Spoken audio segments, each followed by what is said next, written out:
broers en susters, jong mense en kinders, almal vandag hier teenwoordig.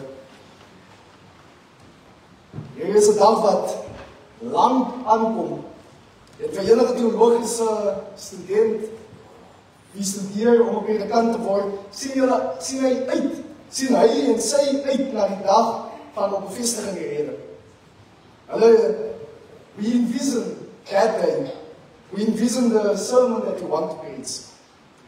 Maar ek moet eerlik wees dat ek nooit gedink het dat die dag voor my bevestiging as die bedienaar van die woord en sakrament, as herder en leraar van 'n gemeente in die VGKSA, sal ek op 'n Vrydagmiddag om 12 uur op die naad van my rug lê op die Rooiplein van Stellenbosch Universiteit in die kokende son van die Bollington.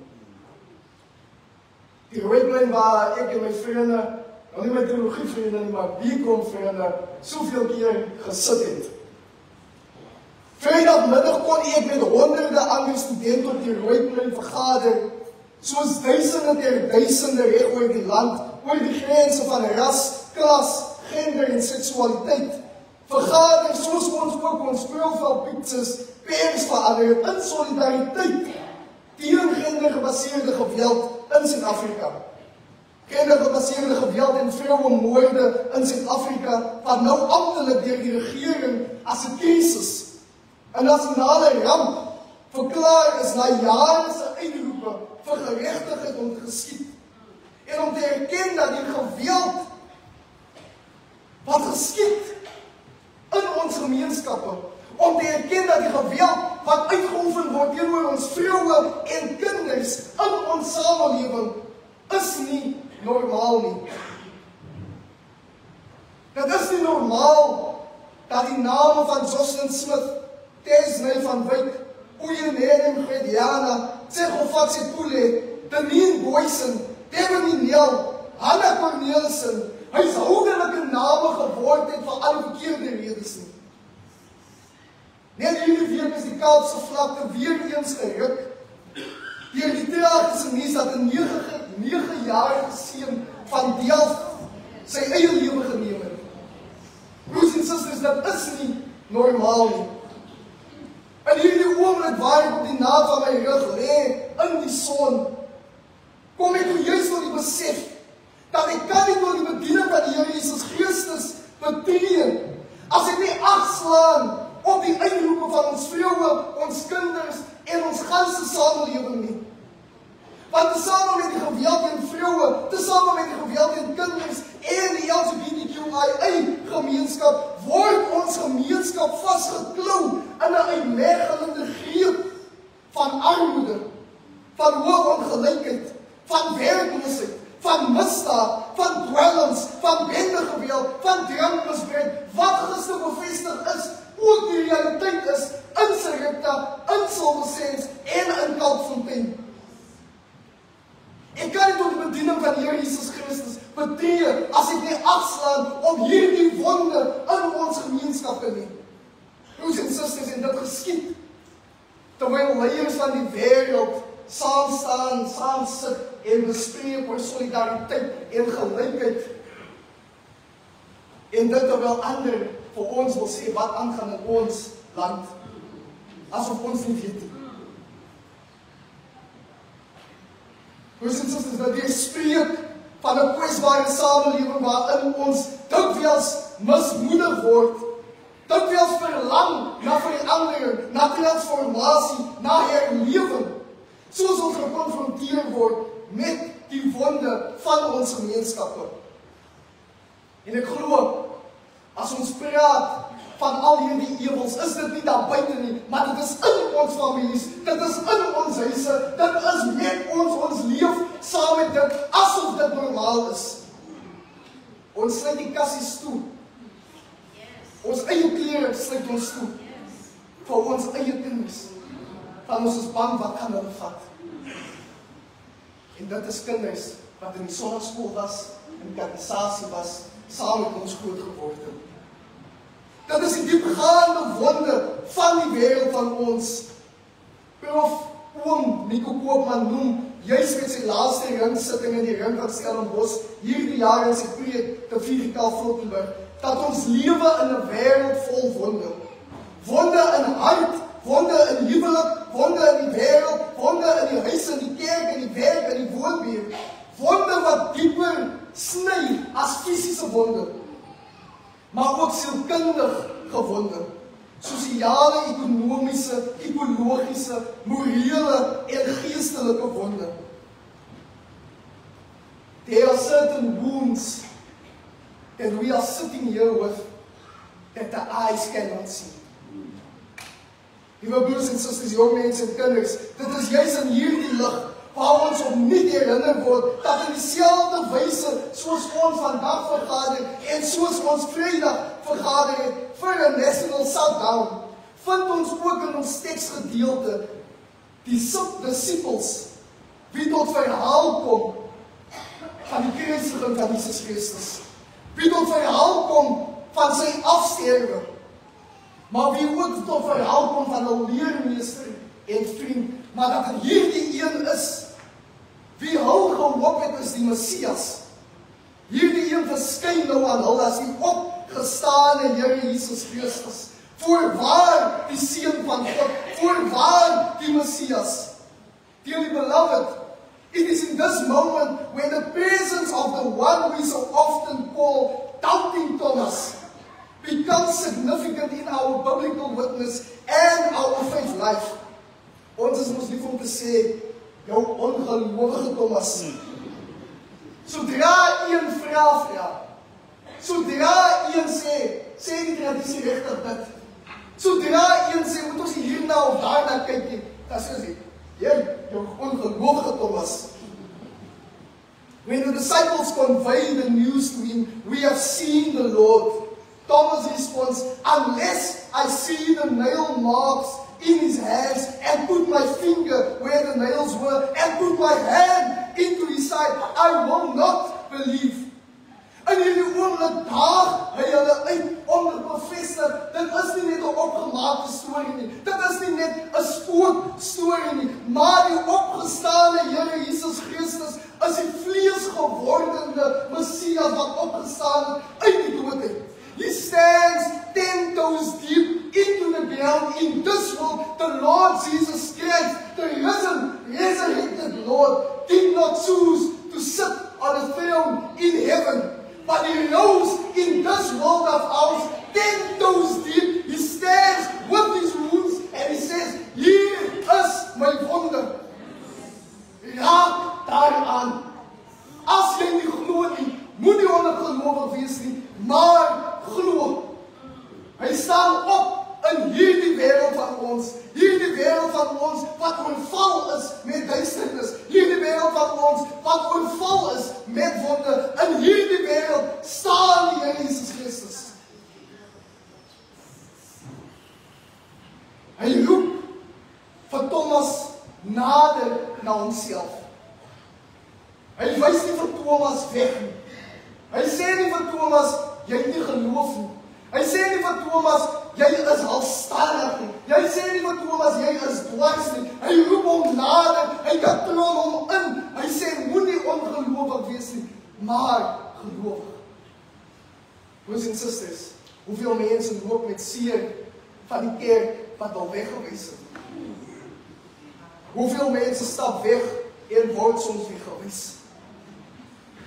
Die Here Jesus Christus roep ons, soos hy vir Thomas geroep het, om al juis in te katrol, om al juis in te bring, met jou wonde, met jou seer, met jou bekommernis, met jou vrese, jou angste.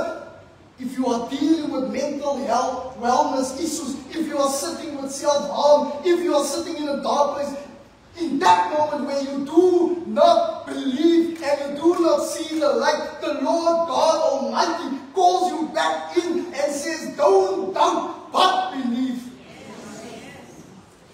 Kyk na my wonder. Jesus bevestig aan die disippels, aan Thomas, aan die disippels en aan ons. Moenie ongelowig wees nie, maar gelowig. Want die wêreld waarin hy staan, Die wêreld waarin hy kies om op te staan, is 'n wêreld waarin hy vernedering moes dra. Is 'n wêreld waarin hy verwerp was. Is 'n wêreld waarin skare mense vir hom gesê het, kruisig hom, al was daar niks teen hom gevind nie. Is 'n wêreld waarin hy die slagoffer was van 'n komplot van Joodse autoriteite en Romeinse autoriteite. Die onskuldige slagoffer was van mense in mag, wie dink hulle kan al mag uitoefen om in mag te bly. In sy kruisiging oorwin hy juis daardie wêreld. Broers en susters, vir hierdie engste wêreld, verslaan met sondaars en sonde, waar die bloed vanuit die grond roep na ons, soos toe Kain sy eie broer se lewe geneem het en die Here hom gevra het, wat het jy gedoen? Vir hierdie engste wêreld bevestig die Here Jesus Christus ingevolge Jesaja 53 vers 5 tot 6. Oor ons oortredinge is hy deurboor. Oor ons sondes is hy verbrysel. Die straf wat vir ons vrede moes bring, was op hom.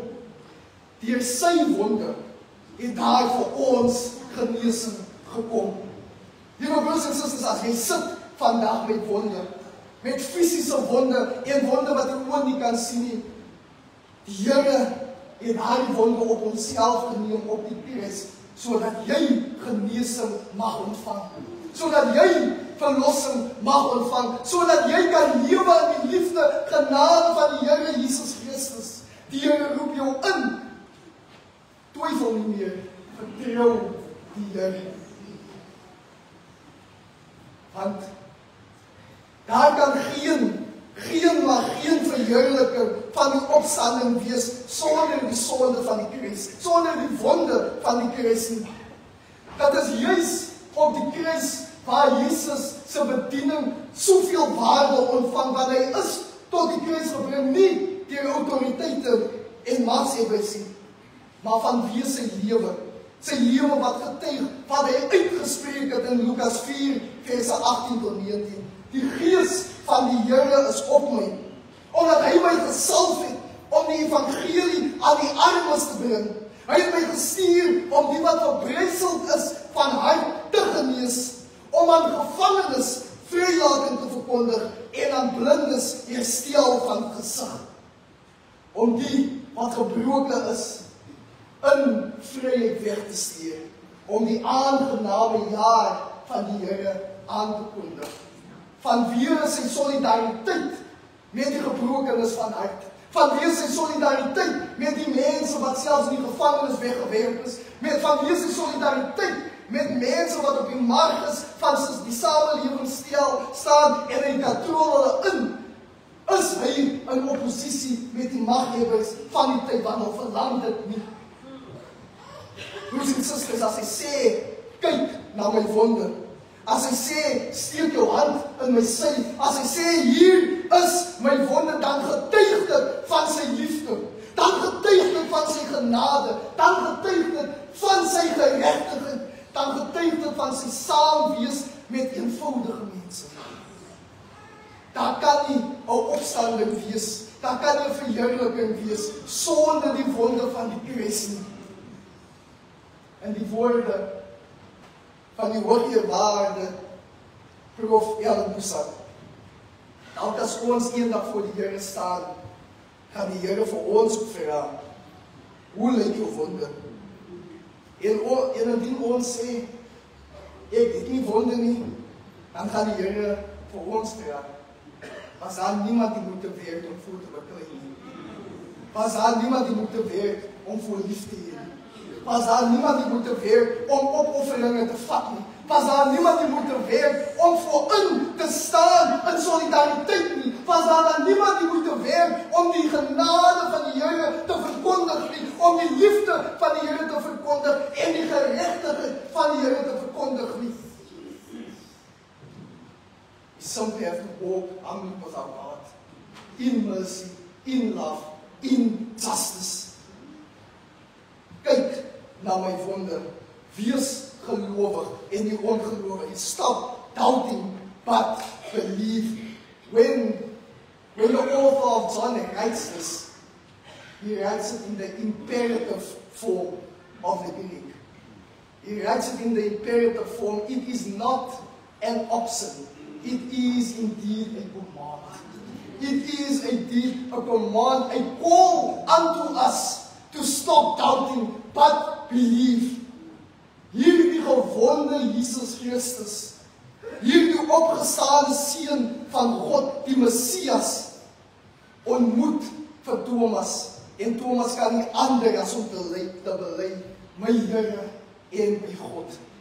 Hy bely nie teenoor een wat op 'n troon sit ver weg van die wêreld nie. Hy bely nie teenoor 'n God wat ver verwyder staan van mense se seer nie. Hy bely, dis my Here, dis my God, teenoor God Immanuel, God met ons. En hierdie oomblik word Thomas 'n belydende volgeling van die opgestane Here Jesus Christus. En as hy bely, my Lord, my God, as hy beweeg, en kyk hoe mooi is dit, broers en susters, hy beweeg van een wat vra, na een wat tot geloof kom. Wat 'n merkwaardige reis is dit nie, om iemand wat vra, iemand wat nuuskierig is, even someone who questions the faith, to journey with that person from questioning, but to come to believe and confessing in the Lord Jesus Christ. Rather than telling that person walk away. We are called to usher them into the church, into this community of believers, into this community of faith. En as Thomas bely, my Here en my God, dan kan hy nie daar stil staan.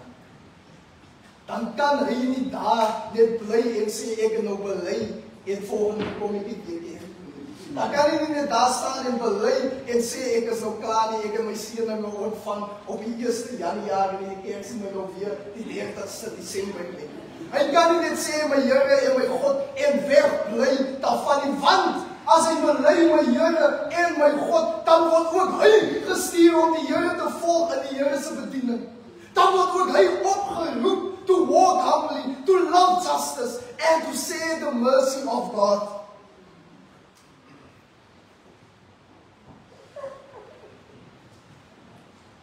As hy bely my Here en my God, dan verseker die Here vir hom, soos die Here vir die disippels verseker het, en soos die Here vandag vir ons verseker, ek stuur my voorspraak met jou. Ek stuur my Heilige Gees met jou. Die Heilige Gees sal jou vertroos, die Heilige Gees sal jou versterk, die Heilige Gees sal jou bekwaam ag vir die bediening waarin jy stap, as jy my volg, as jy bely my Here en my God.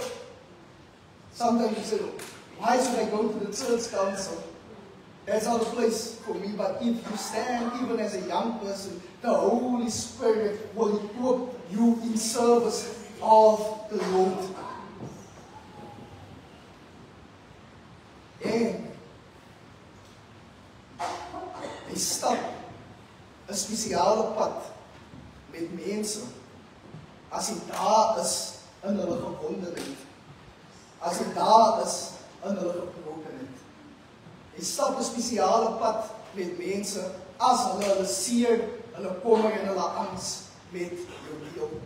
Dis 'n verantwoordelikheid wat jy dra. Dis 'n voorreg wat jy dra. Liewe gemeente, ons word geroep om 'n belydende kerk in hierdie wêreld te wees. We are called to be a confessing church in this world. Not a church with a confession, but a confessing church who confess Jesus is Lord. Jesus rules and lords over every department of my life. Jesus lords over every sphere of my life. When I go to work, Jesus is Lord. When I go come back home from the work, Jesus is Lord. When I sit with my family, Jesus is Lord. When I come to the prayer meeting, Jesus is Lord. When I sit in finance and administration, in judicial matters, Jesus is Lord. And when we confess Jesus is Lord, we are called as a church with a Bial confession that was born from the hearts of believers in the time of apartheid. When the faith was burning in their hearts, is wat told me, I wil nou nie weer hoor van my hart is brandend nie. Maar selfs in die 1980s, het die geloof gebrand in eenvoudige gelowiges wie gesê het, apartheid is nie van die Here nie. Apartheid is nie normaal nie. We call, we serve, we confess to a Lord who stands by people in any form of suffering and need. And the church belonging to God should stand where God stands, namely against injustice and with the wrong, that in following Christ, the church must witness against all the powerful and privileged who selfishly seek their own interests and thus control and harm others. This requires more than just the prophetic voice of the church. This requires of the church to pastorally respond to the wounds of our community. When we confess Jesus is Lord, we cannot but share in the wounds of others. When we confess Jesus is Lord, we are called to help bring justice to the oppressed and give bread to the hungry. When we confess Jesus is Lord, we must help free prisoners and restore sight to the blind. We must pastor with prisoners to be restored, not into just the community, but into their full humanity as the Lord wills for their life. When we confess Jesus is Lord, we are to support the downtrodden, protect the stranger, help orphans and help widows. We are to stand with the elderly and the differently able. When we confess Jesus is Lord, we will block the path of the ungodly. When we confess Jesus is Lord, we will listen to the cries of women and children. When we confess Jesus is Lord, we will help men heal from the wounds they do not speak of. When we confess Jesus is Lord, we open our arms. As the Lord said, here are my wounds. Bring your wounds. Come sit at the Lord's table. For here is a place for you. When we confess Jesus is Lord, we are called to proclaim the good news of the risen Lord Jesus Christ. That this table welcomes those with wounds. That this table welcomes those who feel that they have been rejected. When we confess Jesus is Lord, there is place for you at the Lord's table. Hallelujah. Amen.